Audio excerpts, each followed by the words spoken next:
Et bienvenue à la revue de la presse, édition de ce 2 novembre 2020.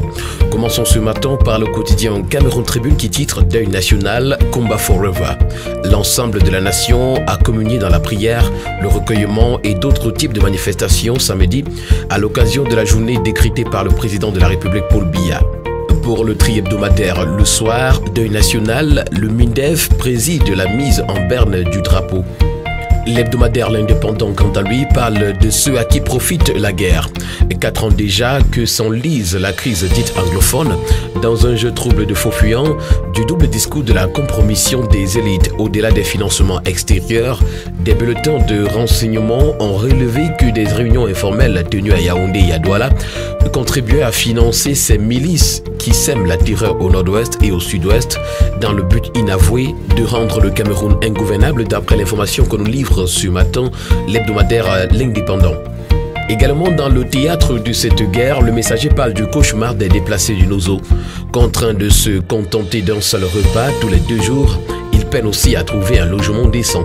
Le messager nous informe également ce matin et notamment à pied de une que le régime Biya au tribunal de l'histoire. Le financier d'Afrique, un kiosque ce matin, parle d'Afrique centrale, 514 milliards de francs CFA de fonds Covid-19 à 4 pays de la CEMAC. Sécurité alimentaire également, les 17 priorités de la FAO en Afrique centrale nous sont proposées ce matin dans les colonnes de Le Financier d'Afrique.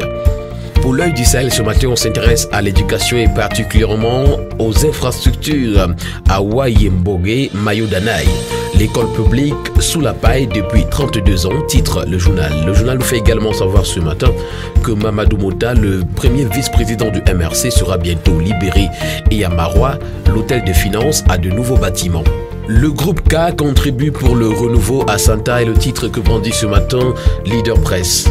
Parlant de la même information ce matin, le quotidien Réalité Plus titre en 38 du renouveau, l'importante contribution du groupe K à Santa.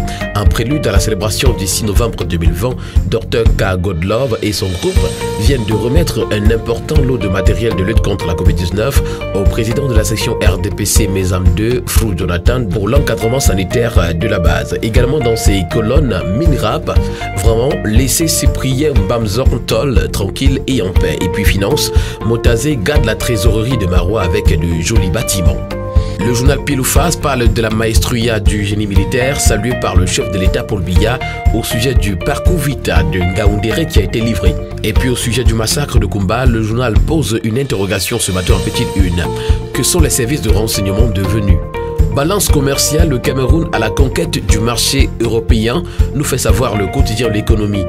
Depuis près de 5 ans, les exportations du pays vers l'Union européenne ne cessent de croître. C'est l'information que nous donne le quotidien L'économie ce matin. La tribune des communautés et intégration s'intéresse ce matin au tête-à-tête France-Afrique centrale à Brazzaville et parle du verre à moitié plein. Dans son édition spéciale, le journal Le Quotidien parle du beau geste de Chantal Biya à Ndiang. L'hebdomadaire de Zéphirin Koloko, L'Avenir, s'intéresse à Kamwata ce matin et nous parle des dessous d'une menace de grève. D'après l'hebdomadaire, une synergie des syndicats des travailleurs de cette structure menace d'une grève générale le 6 novembre prochain, malgré un appel du directeur général dit sursoir en attendant que le gouvernement trouve les réponses à leurs exigences. Qui, après Paul Biya, est le titre en petite une ce matin au sujet de la bataille de succession au Cameroun.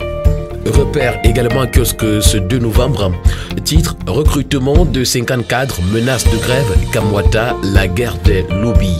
Insécurité à Yaoundé pour le Zénith, le DGSN baisse la garde. Des soupçons d'existence de cellules dormantes sécessionnistes se renforcent au quotidien. Les populations de la capitale baignant dans la peur s'insurgent contre l'immobilisme de la police et qu'elle accuse de prendre très peu au sérieux une menace pourtant très sérieuse. Le quotidien émergent s'intéresse au MINEPAD. Un comité interministériel de maturation des projets voit le jour. Alamine Ousmane May à la manœuvre nous informe ce matin et notamment page 5 le quotidien.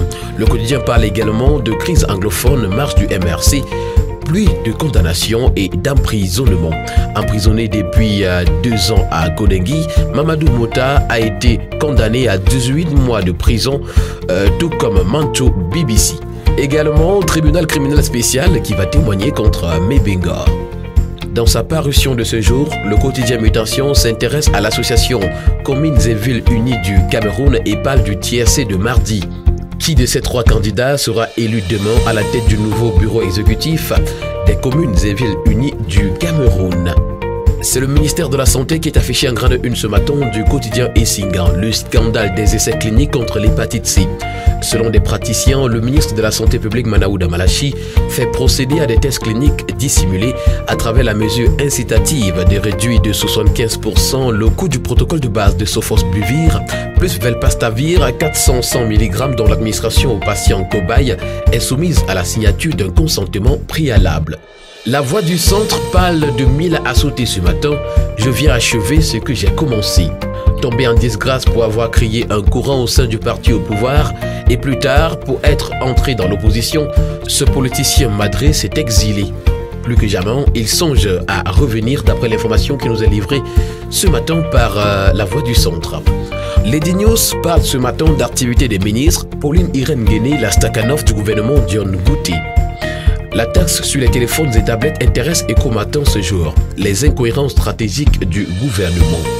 Ecomatin nous propose des explications pour aider la thèse selon laquelle le gouvernement devrait purement et simplement démanteler ses taxes de droits de douane.